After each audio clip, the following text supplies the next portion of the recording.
네, 안녕하세요. 박수까지. 네, 오늘 창조과학 전할 주제는 이제 물인데 창조과학 친구들 다 많이 들어봤죠? 네. 네, 물에 대한 주제 들어본 적 있어요? 아니요. 없죠. 그래서 오늘은 아마 좀 색다른, 그러니까 물에 대한 내용이면 아마 뭐 지구에 이렇게 존재하는 물때, 그러니까 물이 존재할 수 있는 영역대에서 들어봤겠지만은 오늘은 조금 더 구체화된 내용을 아마 배워볼 겁니다. 성경에서는 어떻게 물에 대해서 얘기하고 있는지 이렇게 얘기해 보려고 하고 있고요. 우리가 또 이제 주변에 물이 굉장히 많이 있잖아요. 그래서 그냥 평소에 살다 보면은 그냥 무심코 지날 수 있는 그런 물들에 대해서 과연 물들이 어디서부터 왔는지 우리가 어떻게 우리에게 사용되고 있는지 한번 얘기 나눠보도록 하겠습니다. 성경에 나오는 혹시 물에 관한 이야기 먼저 한번 얘기해 보려는데 노아의 방주요? 홍수. 네, 노아의 방주도 있죠. 홍수, 네, 노아 대홍수. 또 뭐 있을까요? 또? 모세. 창조요? 창조? 네, 창조도 있죠. 모세. 네, 모세도 있죠. 모세, 베드로. 홍해도 있고. 베드로. 네, 제가 여기서 이제 지구에 있는 물의 기원과 오늘 이제 나눌 내용은 물의 기원과 노아의 홍수 이 내용 주로 이제 이야기를 하고자 합니다. 제가 질문 하나 드릴게요. 지구에 있는 물의 양이 얼마나 되는지 70%. 70억만 리터. 70억만이요? 사람 수 아니에요, 그거는? 70억? 뭐 많은데? 100억. 전체 70%. 70%? 100억. 육지는 30%고 바다는 70%인데 저도 이거 하면서 알게 됐어요. 대충 사실 정확한 값은 아니겠지만은 대략 13억 8,500만 세제곱킬로미터라고 이렇게 하더라고요. 감이 안 잡혀요. 이렇게 네. 써놔도 저도 감이 안 잡혀가지고 약간 이거를 좀 잘 나타낸 그림이 있더라고요. 이게 이제 지구고요. 그냥 땅덩어리입니다. 물을 다 재면 땅덩어리고 이제 여기에 이만큼 있는 물이 뭐 같아요? 물. 네, 바다. 물인데 네, 바닷물이고요. 여기 있는 게 뭘까요? 아니요, 이제 이거는 사람이 먹었을 담수입니다. 담수. 그러니까 바닷물을 제외한 물, 뭐 빙하랑 다 포함이겠죠. 또 쬐끄만 이 물 보여요? 네, 이게 물? 네, 이게 강화 호수 관련된 물. 이렇게 보면은 굉장히 적게 보이죠. 네. 네. 이게 사실은 어떻게 보면은 당연한 게 그 이제 지구 대략 한 평균 한 1000m에서 2000m 잡았을 때 지구가 반지름이 6000km가 넘잖아요. 이렇게 얘기하면은 다들 뭔가 이해 못하실 것 같은데 이거를 아무튼 저희 막 이렇게 스킨 같은 거 바를 때 되게 얇게 펴바르잖아요. 그런 것처럼 이 지구도 되게 굉장히 얇게 굉장히 상상이 잘 안 가실 것 같은데 얇게 펴바르면은 지금의 이제 바다가 있는 지구가 된다고 생각하시면 될 것 같습니다. 네. 그러면은 과연 어떻게 보면 이렇게 많은 물들이 다 어디서 왔을지 혹시 생각해 본 적 있을까요, 다들? 생각해 본 적 없죠? 저도 잘 안 해봤어요. 이거 하면서 좀 많이 생각해 봤는데 진짜로 뭐 하나도 들었던 거 없어요? 혹시 이런 관련해가지고? 네. 진짜? 일단 제가 먼저 진화론에 대해서 일단 먼저 한번 얘기해 보려 합니다. 궁창 전에 이제 우리 성경을 믿지 않는 사람들이 우리 어디서 왔을지 생각하는 거를 먼저 한번 보려 하는데요. 첫 번째는 외부 기원설입니다.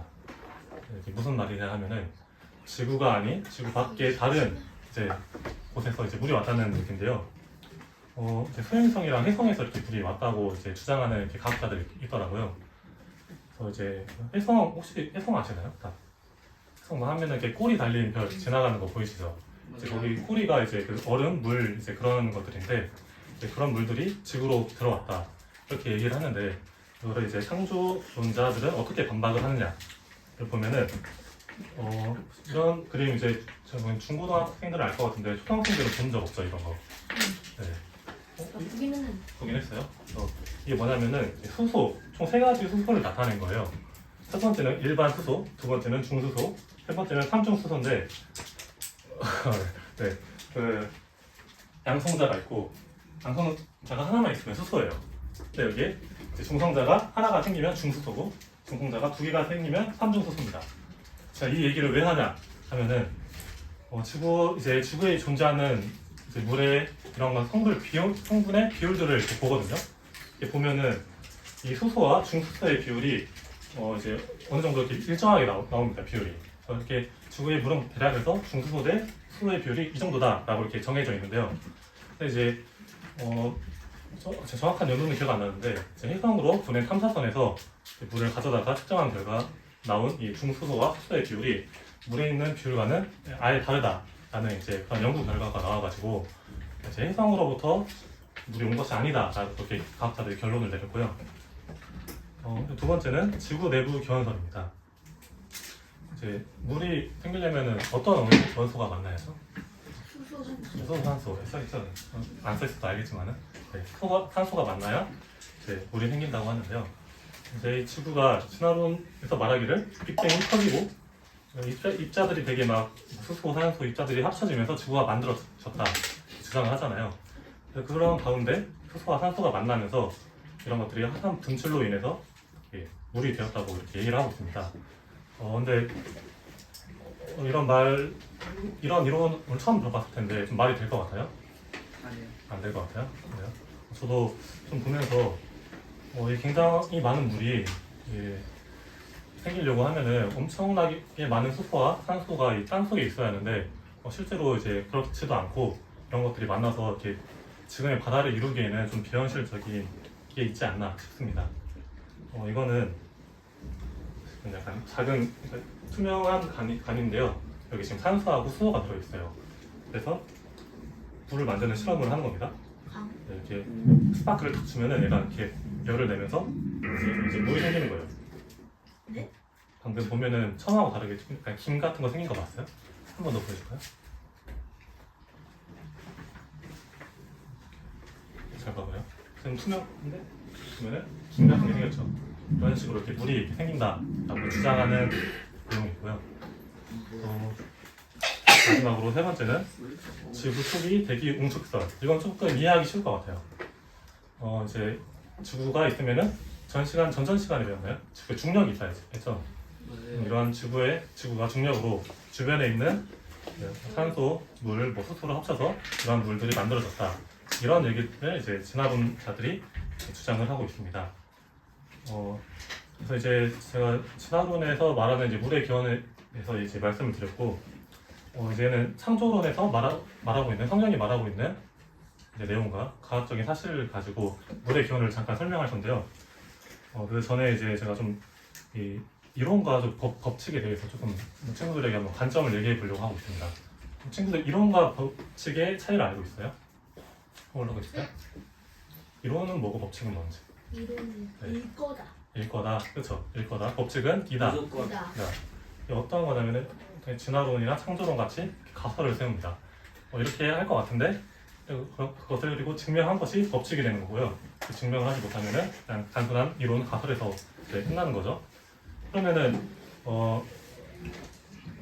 누구한테 물어볼까요? 태연이? 네? 그러면은 진화론은 사실이 맞아요, 아니에요? 아니 창조론은 사실이 맞아요, 아니에요? 사실 사실이요? 우리는 이제 이론이잖아. 성경을 믿고 있기 때문에 그러지만은 사실 이것은 증명할 수 없는 바입니다. 두 개 다 증명할 수 없는 논쟁이에요. 그래서 다 진화론과 창조론이라고 얘기를 하죠. 제가 이렇게 과거에 일어난 일이고 앞으로도 일어날 수 없는 일이기에 이거는 사실 저희가 사는 동안에 어떻게든 증명하는 방법이 없을 겁니다. 제가 이렇게 타임머신이라도 이렇게 만들어가지고 과거로 가가지고 지구가 이렇게 생겼다라는 걸 이렇게 보지 않는 이상은 이거는 사실 증명할 수 없는 반대요.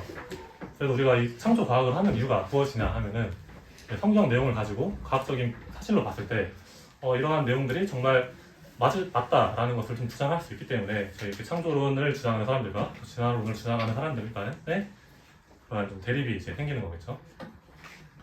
그러면은 이제 과연 성경에서 말하는 물은 어디서 왔을까에 대해서 말씀드리겠습니다. 이제 성경에서 이제 말하고 있는 물의 내용인데요. 지금 기존에 있던 세 가지 물의 기원설과 다르게 지금 현재는 어떠한 주장을 하고 있냐 하면은 이 지각이 아닌 지구 안에 멘틀 이 사이에 있는 전이 내에 물이 있을 것이다 라고 지금 이제 많은 과학자들이 이렇게 증명을 하고 있고 이렇게 밝혀지고 있습니다. 보시면은 이렇게 멘틀 사이에 이렇게 물층이 이렇게 있는 걸 볼 수 있는데요. 이런 것들은 그냥 단순히 얘는 가설이 아니라 어떻게 증명이 됐냐면은 이제 링고다이트라는 이제 다이아몬드 강물이 있어요.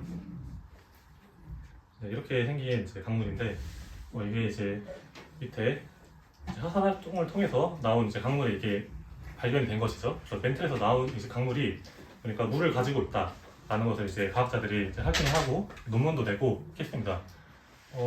이 논문을 얘기하면 잘 모를 것 같은데 저희가 약간 제 연구자 입장으로서 이 과학자들 이렇게 되게 유명한 그 논문 내는 데가 있어요. 이제 사이언스지랑 네이처가 있는데 이 두 개가 거의 이제 전 세계 통틀어서 가장 신빙성이 있는 이제 논문을 제출하는 이제 그런 곳인데요. 이 논문이 네이처지에 저술됐다고 했습니다. 이게 무슨 말이냐 하면은 이 사실에 대해서 전 세계 이제 똑똑한 박사나 과학자들이 인정하고 있다는 그런 의미를 내포하고 있고요. 이제 이 나온 이 링우다이트라는 강물에서 이제 물이 발견이 된 거예요. 그러니까 물에 대한 성분이 발견이 된 거예요. 한 이제 1.5 웨이트 퍼센트라는 이제 물을 가지고 있는 것이 발견이 돼가지고 이걸 가지고 뭐 논문의 자세한 내용은 설명을 못 드리겠지만은 현재 멘틀에 물이 존재할 것이다라는 이렇게 사실을 이렇게 말하고 있습니다. 그래서 이런 것들이 이제 어떻게 생겼는지를 한번 제가 간단하게 설명을 해드릴게요. 이렇게 판과 판이 이렇게 맞물려서 우리가 땅이 이렇게 들어가고 지진이 나고 화산 활동이 일어나는 거 다 알고 있죠. 이렇게 일어나는데 이제 진화론자들은 어떻게 주장하고 있느냐를 보면은 이런 판의 삽입이 천천히 이루어지나요? 빠르게 이루어진다고 하고 있나요? 빨리요? 빨리 천천히 이루어진다고 하고 있죠. 그래서 저희 지구 막 나이 하면은 막 발음이 안 돼. 머덩만년 뭐 이렇게 나오는데 이렇게 만약에 몇억 년에 걸쳐서 판이 이렇게 들어갈 경우에는 굉장히 느리게 섭입이 되면서 이 지각에 있는 물들이 안으로 들어갈 수 없는 구조라고 합니다. 실제로 느리게 하면은 들어갈 수 없지만은 반대로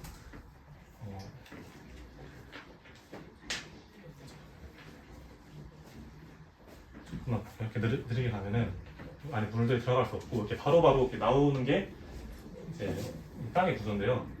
근데 이렇게 빠른 섭입이 있다면은 이제 안에 이렇게 물이 들어가면서 실제로 이렇게 멘틀 내에 물이 생기고 또 이제 이런 물들 통해서 아까 같은 링고다이트 같은 이제 강물들이 나올 수 있는 거겠죠. 그러면 이 얘기 들었을 때 이 빠른 섭입은 어느 때 일어나는 것 같아요? 빠른 이 판에 섭입 들어가는 것이 어느 때 일어났을까?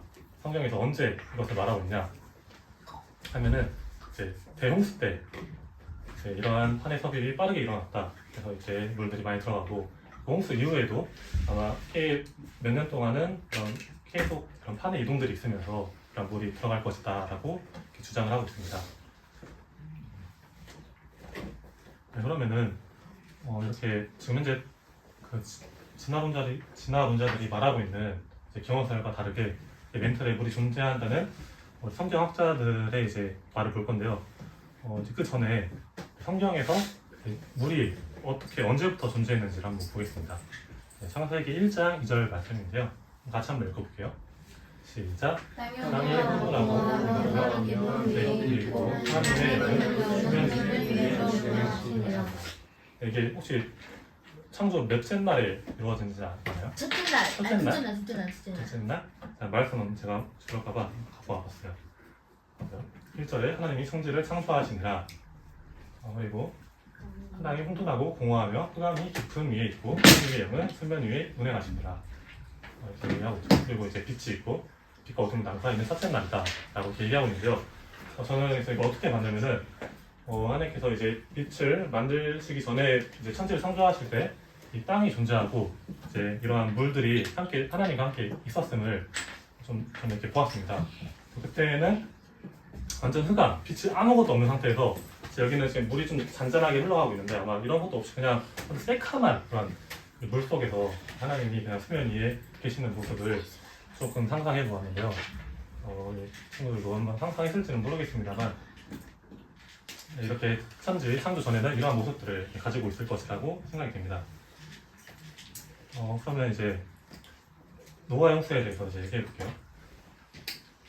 같이 한번 읽어보겠습니다. 시작.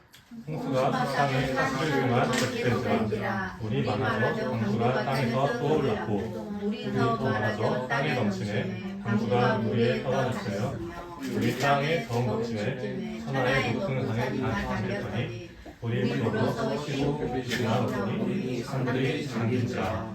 네, 땅이 다 잠겼어요, 안 잠겼어요? 잠겼어. 다 잠겼죠. 그리고 그 산보다 가장 높은 15규빗이나 더 높게 이렇게 물이 차올랐다고 나와 있습니다. 이 15규빗이라고 하면은 단위가 어떻게 되는지 알아요, 혹시? 들어본 적 있어요? 몇 미터인지? 그게 15개. 15개면 어느 정도 될 것 같아요? 제 팔하고 회원이 팔하고 다를 것 같은데 한 6.8m 정도라고 이렇게 계산을 하고 있습니다. 6.8m 산보다 6.8m 정도 이제 높게 물이 올라가 있는 건데요. 그러면은 이 물들이 이렇게 가득 차는 정도의 이제 물이 이제 있었다고 이제 생각을 한번 해보시고 제가 그 뒤로 이제 이 물의 양에 대해서 조금 이제 얘기해 볼 건데요. 이렇게 지구에 물이 이렇게 가득 찰 것이었겠죠. 그렇다면은 노아의 홍수 때 물의 높이는 과연 얼마나 되었을까? 이것은 아까 그 6.8m가 아니라 이 땅에 그냥 이 해발고도라고 하나요? 그러니까 이 바다와 진지평선이 마주 보고 있는 면 기준으로 봤을 때 과연 얼마나 높게 있었을지. 6.8m. 지금 할 거밖에 안 돼요? 그러면은 사람들 다 안 죽었을 것 같은데. 아, 네. 2,000 2천? 킬로미터. 네. 일단 이거를 말하기 전에 좀 가정해야 할 상황이 있어요. 아까 제가 2,400km에서 2,600km. 네, 그렇다 얘기할게요. 맞췄죠? 대박. 아까 제가 노아 형수 전에 이 판들의 이동이 있었다고 했나요? 네, 판들의 이동이 많지 않다고 얘기했죠. 이후로 이제 많이 일어났다고 얘기했는데, 네, 그러면 이 판의 이동이 생기면서 화산 활동이 생기고 산이 오르고 땅이 이렇게 파지는 그러한 현상들이 생겼겠죠. 그렇다면 아마 전에는 이제 많은 사람들이 생각하기에 땅이 그냥 조금의 산에 있었겠지만은 많이 이렇게 평평했을 것이다 라고 이렇게 주장을 하고 있습니다. 그래서 그냥 평평한 땅을 기준으로 봤을 때 대략 한 2,000m에서 3,000m 되게 좀 많더라고요. 아무튼 한 2, 3,000m 했다고 이제 생각하시면 될 것 같아요. 네. 그렇다면은 제가 이제 좀 질문 한번 생각해 볼게요. 굉장히 이제 난해한 문제입니다. 이 진화론자들 상대적으로 반론하는 사람들이 어떠한 주장을 하고 있냐면은 한 2, 3,000m나 이제 되는 물들이 이렇게 하늘에 떠 있다면은 과연 성경이 말하고 있는 대로 사실일까? 무슨 말이냐 하면은 성경에서는 이제 아담과 이제 하와가 살 때 햇빛이 있었잖아요. 빛이 있었다고 하고 있잖아요. 빛이 있었다고 이렇게 하고 있는데 만약에 2, 3m나 된다고 하면은 그 햇빛이 과연 그 사람들이 사는 곳까지 들어올까? 이거에 대한 저는 의문점이 생기기도 했고 또 많은 사람들이 굉장히 가지고 있는 의문점입니다. 이걸 어떻게 해결해야 할까? 이렇게 얘기를 하고 있는데요. 제가 혹시 그래프 하나 갖고 왔거든요. 그래프 혹시 볼 줄 알아요, 학생들? 아니 이거는 몰라요. 몰라요? 이게 뭐냐면은 간단하게 설명해 줄게요. 이게 이제 물의 깊이예요. 이게 물의 깊이고 이게 빛이 통하는 정도를 나타낸 거거든요. 그래서 1.0은 이제 100%다 투과할 수 있다. 0으로 갈수록 빛이 투과를 못한다. 이렇게 되면 깊어질수록 물이 투과를 안 한다는 거죠. 그러면 이 빨간색 빛은 대충 한 몇 미터에서 빛이 안 통하는 것 같아요? 50. 50. 한 50 정도에서 안 통하고 얘는 한 이 정도, 얘 또한 이 정도까지 남고 해서 이거는 뭐 빛이 파란색으로 갈수록 조금 더 많이 들어가긴 하는데 대략적으로 한 넉넉히 잡아줘도 100m 정도 이제 됐을 때만 해도 빛이 잘 안 보일 거다 라는 이제 주장이고요. 실제로 저희가 바닷물 깊은 바다 보면은 색깔이 어때요? 까맣고 파랗고 봐서 그러면은 그 당시 아담과 하와가 살았을 때 이런 빛이 안 들어왔다면은 최소 아까 2,000에서 3,000인데 그 빛이 정말 물이 있었다고 한다고 하면은 빛이 들어올 수 없었겠죠. 그러면 이제 굉장히 성경과는 좀 반대되는 이제 얘기였을 텐데 그러면은 과연 물이 하늘의 궁창으로부터만 왔는지 아니면은 다른 어느 곳에서 또 왔는지 한번 보겠습니다. 네, 한번 말씀 같이 읽어보겠습니다. 시작. 노아가 600세 되던 둘째 달 곧 그달 여린의 날이라. 그날에 큰 기쁨의 샘들이 터지며 하늘의 창문들이 열려. 네, 창세기 7장 11절 말씀인데요. 뭐라고 하고 있죠? 하늘의 창문이 열리기 전에 창문이 열린다는 건 기품의 샘들이 터지. 하늘의 궁창이 이제 열리기 전에 큰 기쁨의 샘들이 터진다라고 이제 말씀하고 계신데요. 이게 무슨 말이냐 하면은 아까 제가 얘기했던 이제 멘틀 때 지각 밑에 이제 물들이 당시 노아 형수 당시 퐁퐁 터지면서 엄청난 그런 대쇼크가 왔을 것 같아요. 그래서 터지면서 이제 물들이 이제 아까 말한 대로 한 2, 3천 미터 정도 이렇게 찼을 거다라고 이렇게 얘기를 하고 있습니다.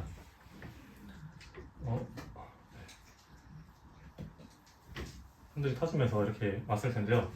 그러면은 또 한 가지 여기서 의문점이 또 듭니다. 그렇다면은 과연 이 지구에서 가장 높은 산에 6.8m보다 더 높은 곳까지 물이 찼었는데 이 물들이 갑자기 한 며칠 지나니까 다 사라져 버렸어요. 다 어디로 갔을까요? 그럼? 증발했어요? 증발했으면 다 어디 우주로 날아갔을까요? 네. 아니면 대기에 있는 물들이 합치면 그 정도 될 것 같아요? 구름이랑 네. 얼음을 올렸어요. 제가 빙하. 한 가지 말씀드리면은 여기 대기권에 있는 구름 다 합쳐도 아까 제가 처음에 보여드린 그림 생각나요? 그 물방울 3개 있던 거? 그 제일 작은 물보다 더 적을 거예요. 네, 그래서 물들이 과연 어디 갔을까? 빙하. 나고 똑똑해요 아주. 빙하. 많은 물 어디 갔을까? 근데 이런 것도 혹시 그 과학책에서 봤어요? 아니면 어디서 들었어요. 봤어요? 여기 들었어요. 여기서. 아 그래요?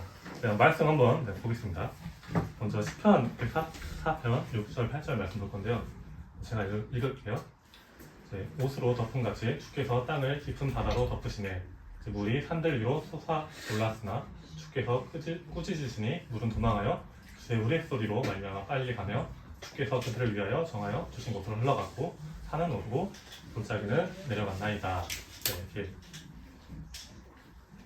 얘기하고 있는데요. 노아의 홍수 이후로 이제 지금도 그렇긴 하지만은 이게 조금씩 이러한 탄의 이동이 느려지고 이러한 지진 하산 활동들이 늦어지면서 지금에는 잘 못 느끼겠지만은 당시에는 엄청난 이제 잦은 지진과 또 화산 활동이 많이 발생했을 것이라고 보고 있습니다.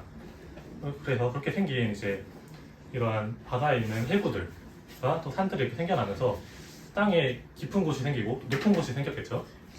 그래서 여기 나와 있는 이제 이게 마리아나 해구라고 하는 건데요. 이게 수심이 약 10,000m 정도 된다고 합니다. 10,000m 깊은 곳으로 이런 게 생각보다 한두 개가 아니겠죠? 아마 지구 곳곳에 있을 것인데 이렇게 깊은 곳으로 이렇게 물들이 들어가면서 수심이 낮아졌을 것이고요. 또 이러한 또 산들이 이제 솟아오르면서 생기는 이제 작은 골짜기들에 또 물이 많이 들어갔을 것이라고 보고 있습니다. 그래서 이러한 노아의 홍수를 증거하는 이제 사실이 하나 있는데 영상 하나 보여드릴 건데요. 여기가 어디냐면은 히말라야 산이에요. 이제 인도의 네팔하고 인도하고 접해 있는 히말라야 산맥에서 이제 나온 영상인데요. 한번 볼게요.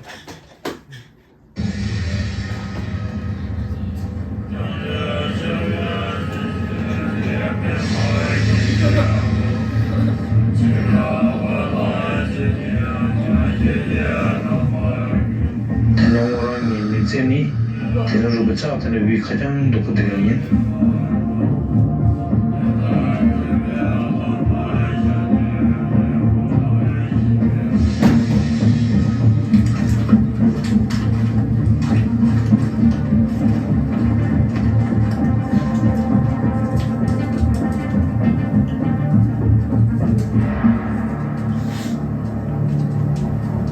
И как же не чувствуется?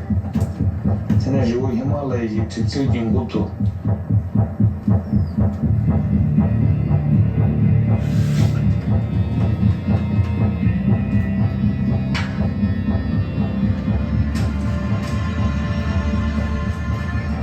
어디서 나오는 게라야 천설 도와 같이 도죠. 어떻게 따뜻하다나 계속 재미 쇼사단 집어 줬어도 제나 이윤계를 계속 선딩 딩스메다 오르기유 어디들라 되는 거 하고죠. 장랭이 이미 따과나 템바메 발게란 신시이노. The fossils tell us that these mountains, once at the bottom of the sea, were forced high into the sky. When you're in orbit. 네, 처음에 무슨 내용인가 했죠. 히말라야에 이제 이런 바다에 사는 생물들의 화석들이 발견된다는 이제 그런 사실들이 지금 아까도 내셔널 지오그래피 채널이었죠. 거기서 이렇게 얘기하고 있는 겁니다. 이런 대홍수의 증거들로 이렇게 볼 수 있고요. 이런 내용들을. 또 이제 보니까 옛날 기사에 이제 안데스 산맥에서 남아있는 조개 화석들은 산들이 융기했음을 이제 나타나는 것을 볼 수 있는데요. 이게 뭔 거 같아요, 이게? 사막충 이 왼쪽에 있는 거. 오른쪽. 조개 가서 보여요? 조개 엄청 크지 않아요? 저게 어디 봤어? 저기야. 조개 아니에요? 네. 조개 화석이 봤습니다. 이건 조개 화석이고요. 조개 화석이 저렇게 네, 조개 화석 좀 이따 말씀드릴 건데요. 조개 아닌데 어. 이걸 모르네. 이렇게 보통 아까 또 얘기한 것처럼 보통 이제 해양 생물들은 이제 바다에서 이제 화석이 되고 이게 아까 땅들이 올라오면은 생기는 이제 그런 화석들로 인해서 지층에 생기는 화석들로 인해서 땅에 이렇게 묻혀 있는 경우도 있지만은 이런 것처럼 그냥 이렇게 허허 벌판에 있는 이렇게 바다 생물들의 화석도 있어요. 이런 것들은 과연 진짜 어떻게 설명이 되냐? 홍수 말고는 설명이 안 되는 거죠. 이런 홍수가 있었을 때 위에서 땅에 내려왔던 이제 화석들이 지금 시간이 지나서 화석이 된 것을 볼 수 있는데요. 저는 보고 이렇게 큰 조개들이 어떻게 존재할까를 한번 생각해봤는데 혹시 지금 오늘날에도 이렇게 큰 갈치 같은 거 발견되는 거 알고 있어요? 실제로 문어도 막 이따만한 문어 막 나오고 실제로 있는 사진인데 아마도 지금에도 이렇게 큰 생물들이 있지만은 아마 노아 형수 이전에는 그때 더 수명도 더 길고 또 지금과는 대기 조성도 다르고 더 풍조롭고 또 생물들이 살기에 더 그런 스트레스 요인이 없었기 때문에 굉장히 이제 큰 생물들이 이제 많았을 것이라고 이렇게 생각을 하고 있습니다. 그래서 우리들이 흔하게 생각하는 공룡들 있잖아요. 엄청 큰 공룡들 실제로 존재했다고 생각해요? 네. 네, 저도 화석 실제로 있고 존재했다고 생각하는데 이런 동물들도 실제로 지금과는 다르게 환경이 더 쾌적했고 살기 좋았기 때문에 그런 큰 생물들도 존재하지 않았을까 이런 좀 합리적인 의심을 또 하고 있습니다. 네, 다음 욥기 말씀 한번 볼게요. 풍우는 그 밀실에서 나오고 추위는 북풍을 타고 오느니라. 하나님의 입김이 얼음을 얼게 하고 물의 넓이를 줄어들게 하느니라. 네, 친구들 혹시 봤을 때 이 일이 언제 노아의 형도 전부터 있었을까요? 아니면 이후에 있었을까요? 이후. 네. 이걸 조금 생각해 보면은 노아 형수 전에 하늘에 궁창이 있었을 때는 지구가 전반적으로 다 따뜻했겠죠. 이제 뭐 북극 남극 상관없이 아마 온실 효과 때문에 아마 기후가 온화했을 것이라고 이렇게 생각이 됩니다. 하지만 홍수 이후로 이제 지구 지역마다 다른 온도차가 생기면서 또 대류가 일어나고 또 햇빛이 안 쬐는 데는 춥고 쬐는 데는 이제 덥고 하면서 이렇게 바람들이 많이 불었겠죠. 이제 그런 것들을 통해서 추운 지방에 이렇게 물들이 이렇게 뭉치게 되면서 이렇게 얼음이 이렇게 형성이 되게 됩니다. 이런 북극과 남극을 이렇게 형성하고 있고 이런 것들이 이제 지구의 수심을 또 낮아지게 하는데 강한 일조를 했을 것으로 보입니다. 네. 그리고 다음은 제가 보여드릴 영상은 이제 우리 진화론자들이 주장하기에 우리 땅이 이제 어떠한 퇴적된 산들 있잖아요.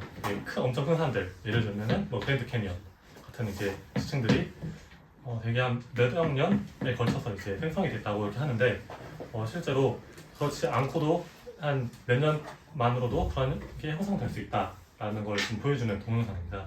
다시 한번 볼게요.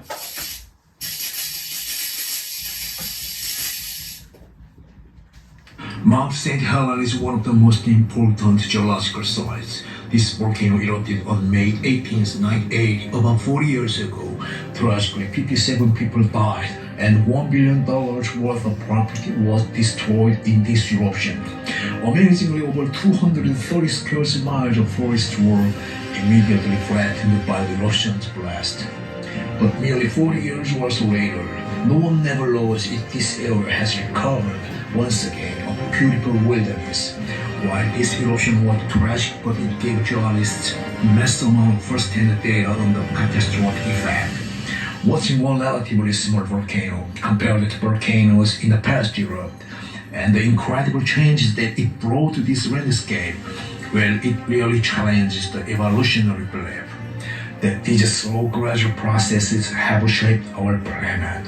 Did you know that Mount St. Helens has a mini Grand Canyon? It is said to be about 1/40 at the scale of Grand Canyon, but they share many of the same features. So here's what happened. You see, Mount St. Helens exploded once, and the 2/3 of cubic mile of ash materials came sliding down the mountain. And Mount St. Helens was not done yet. 2 years later, it erupted again, and the hot ash melted the snow in the crater, creating a mud flow. And this mud flow rushed down the mountain, and it carved the canyon through all of the ash materials that was deposited 2 years earlier. Some of those canyons were 140 feet deep, and they were carved in just one day. There are even elevated brighters on either side of the canyon, just like the rims of the Grand Canyon. There are now small creeks that run through the canyons. If you were to visit the Grand Canyon, you can see the same shape of creek under the Grand Canyon. But you will see signs saying how it formed slowly as the Colorado River wore the rock away over the past 5 or 6 million years.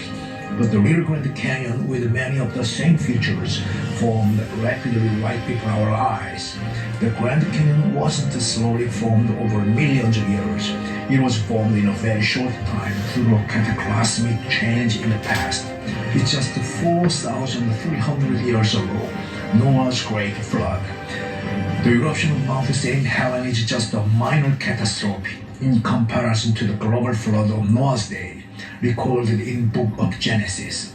This massive geological event and what took place in the aftermath shaped the world as we know it. And Mount St. Helens is just a reminder of what catastrophe can really do. 네.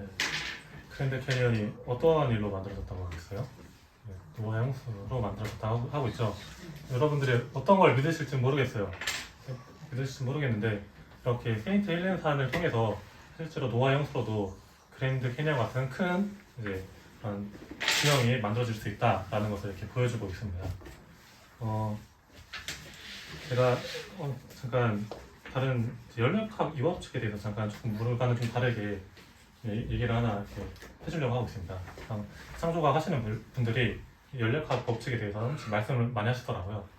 제가 이 연력학 이 법칙 혹시 들어본 적 있으신가요? 아니요. 없어요? 네, 이 법칙이 뭐냐고 하면은 이제 엔트로피에 대한 법칙이거든요. 이 엔트로피는 무엇이냐? 이제 저희가 좀 쉽게 말하면 자유에너지예요. 자유에너지.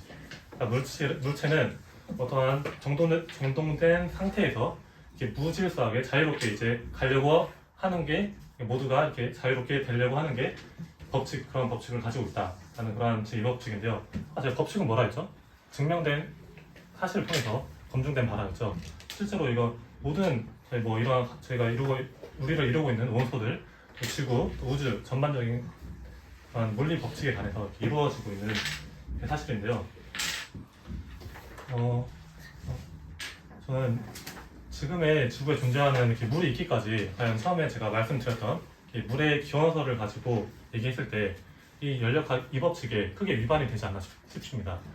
오히려 진화론이 말하고 있는 바로 생각하면은 오히려 무질서한 상태에서 질서 정연된 상태로 지금 왔다고 이렇게 얘기하고 있는 건데요. 실제로 이 법칙을 생각했을 때는 그렇지 않은 것 같고 이것은 처음에 이렇게 물이라는 상태로 정돈되기까지 만들게 하는 창조주가 있어야 하기 때문에 지금의 이렇게 물의 상태가 존재할 수 있다고 생각을 합니다. 혹시 이해가 잘 가나요? 안 가나요? 제가 하나 약간 간단한 제가 보여주기 하나 보여줄게요. 제가 첫째 날 뭐 이렇게 탑을 하나 쌓고 동물을 만들었어요. 그리고 식물을 만들었어요. 그리고 뭐 빛을 만들고 뭐 바다를 만들고 사람을 이렇게 만들었습니다. 제가 이러한 5층이라는 동전 탑을 이렇게 쌓아가지고 이러한 작은 이렇게 세기를 만들었어요. 그러면 이게 과연 여기 이 장소가 1시간이 지나고 또는 하루가 지나고 일주일이 지났을 때 과연 이게 그대로 있을까요? 네. 그대로 있을 것 같아요. 한번 다음 주까지 한번 보시죠. 이 자리에 그대로 있나 한번 확인해 보게요. 이게 저는 이 법칙에 따르면은 얘는 절대로 이 자리에 있지 않을 것이다. 이게 뭐 몇 년이 지났든지 아마 사람에 의해서든 어떻게 돼서든 아마 자유분방하게 어디로 흩어져 있을 거다. 제가 이걸 다시 쌓지 않는 이상은요. 이런 내용입니다. 근데 그건 한 번도 했을 수도 있잖아요. 그게 다 포함인 거예요. 이런 자연계에 포함된 내용입니다. 그런 건 없을 것 같아요. 네, 그런 거 없을 것 같아요. 네. 그래서 이러한 법칙을 생각해봤을 때 과연 물의 기원이 어떻게 왔는지 한번 더 제가 앞에 말한 내용을 한번 생각해 보셨으면 좋겠고요. 다음으로 볼 거는 우리 물이 생물을 어떻게 번성하게 하는지 한번 보려고 합니다. 한번 같이 한번 읽어볼까요? 시작! 하나님이 이르시되 물들은 생물을 번성하게 하라. 땅의 창에는 해가 나타나 하시고. 네. 하나님께서 이제 창세기 1장 10절 말씀에 보면은 물들은 생물을 번성하게 하라고 합니다. 친구들 이렇게 주변에 흔하게 물이 있어서 그 물의 소중함에 대해서 느끼고 있어요 혹시? 아니요. 안 느끼고 있죠? 저도 사실 느끼고 있진 않은데 이러한 물들이 얼마나 우리의 생명에 있어서 중요한지 좀 그냥 간단하게 한번 보도록 하겠습니다. 이게 깊게 들어가면은 사실 한도 끝도 없어가지고 그냥 훑어보는 정도로만 지나갈게요. 근데 생물들이 살아있을 수 있도록 하는 물의 특성. 첫 번째는 체온 조절이 있죠. 체온 조절. 우리 몸에 물이 있기 때문에 체온을 쉽게 이제 잘 조절할 수 있다고 하는데요. 이제 그 물의 열용량이라는 개념이 있어요. 그래서 이제 물이 가지고 있는 열용량이라 하면은 이 물이 만약 1리터에 가지고 있을 수 있는 열의 에너지 양을 이제 얘기하고 있고요. 반대로 이러한 플라스틱이 가지고 있는 열 용량도 가질 수 있을 수 있겠죠. 그런 거에 비교했을 때 물은 탁월한 물 열용량을 가지고 있습니다. 그렇기 때문에 사람들이 활동하는 데 있어서 체온 조절이 지금 막 오르락 내리락 하면 위험하잖아요. 그렇지 않게 해주는 것을 지켜주고요. 약간 좀 재밌는 가정 하나 들어서 얘기해주면은 우리 몸에 이제 한 60%, 70%가 이제 물이라고 하잖아요. 근데 만약 물이 아니라 나무 같은 종이로 이루어졌다면 어떠했을까? 그런 가정을 한 사람이 한 얘기를 좀 봤는데 이렇게 추워가지고 이렇게 막 모닥불에 콩 같은 거 올리고 하잖아요. 추워지면은 저희가 나무에서 봐요. 그러면 어떻게 됐을 것 같아요? 그냥 타서 되게 위험하지 않았을까라는 그런 좀 재밌는 얘기가 있어서 한번 했고요. 또 이제 우리 몸에 있는 영양소를 또 운반해주죠. 물은 굉장히 수용성이라고 하면 안 할까요? 굉장히 물질을 잘 녹이는 액체입니다. 우리 몸에 필요한 포도당이나 다른 기타 영양분들을 다 녹여가지고 우리 몸에 골고루 전해주고 있고요. 그리고 네 번째로는 얼음의 비중입니다. 비중 다른 말로 하면은 밀도죠. 우리 모든 액체가 고체가 되면은 부피가 어떻게 되는지 알아요? 보통은 늘어나요, 줄어들어요? 줄어들죠. 보통 모든 물체는 아까 사실 말한 엔트로피 법칙하고도 좀 관계가 있긴 한데 자세히 가지 않겠습니다. 이제 추워지면은 얘네들이 움츠러드는 성질이 있어요. 근데 물은 다르게 얼면은 이것들이 이제 확장되는 성질을 가지고 있는데 이런 것들이 삶 속에서 어떻게 보이냐 하면은 겨울철 호수나 강 같은 걸 보면은 물이 밑에서부터 얼지 않고 위에서부터 얼죠.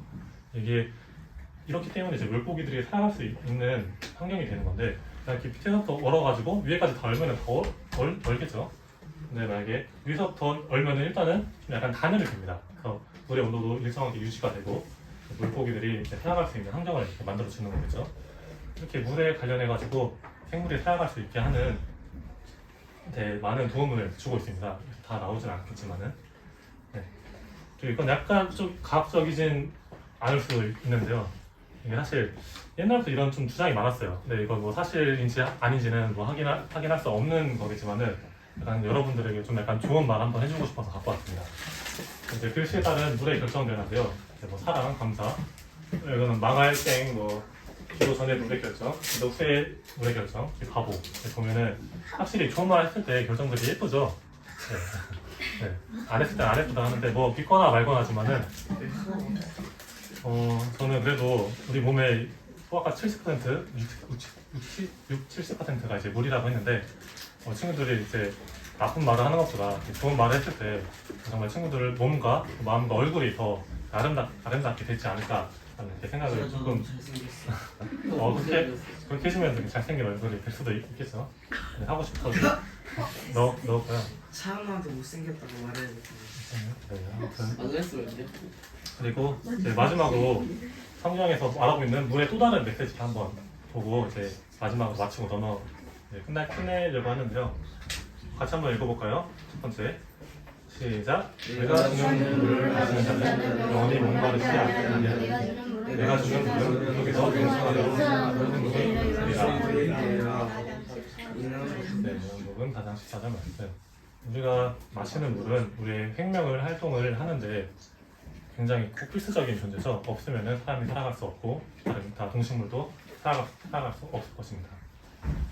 그리고 반대로 영적인 생명을 주는 우리 생명수 대신 또 예수님이 또 계시기 때문에 그분은 정말 성도들이 구원을 받고 복음을 듣고 구원을 받아서 그런 생명수들을 마시게 된다면은 영적인 생명도 하나님께서 주실 것이라는 생각이 되고요. 이제 마지막 말씀 보면은 잘 읽겠습니다. 이는 보좌 가운데 계신 어린 양이 그들의 목자가 되사 생명 수생으로 인도하시고 하나님께서 그들의 손에서 모든 눈물을 씻어 주실 것이니라. 네, 이렇게 예수님께서는 우리를 생명수의 샘으로 이렇게 인도해 주셔서 우리의 모든 눈물을 또 씻어 주시고 또 생명을 또 주신다는 말씀을 하고 있습니다. 그래서 마지막으로 이렇게 감사합니다라는 페이지에 제가 무료의 셀프라는 얘기를 넣었습니다. 구원은 친구들 누가 대신 받아줄 수 있는 건가요? 원이 셀프. 안 되죠. 하나님께서 주시는 구원은 여러분들이 믿어야 여러분들이 직접 받을 수 있는 겁니다. 누가 주는 것이 아니기 때문에 물은 셀프라는 말처럼 여러분들이 스스로 구원받고 하나님의 또 생명수를 또 먹는 또 친구들이 되길 바랍니다. 이상으로 오늘 성도가 물에 대한 말씀을 마치겠습니다.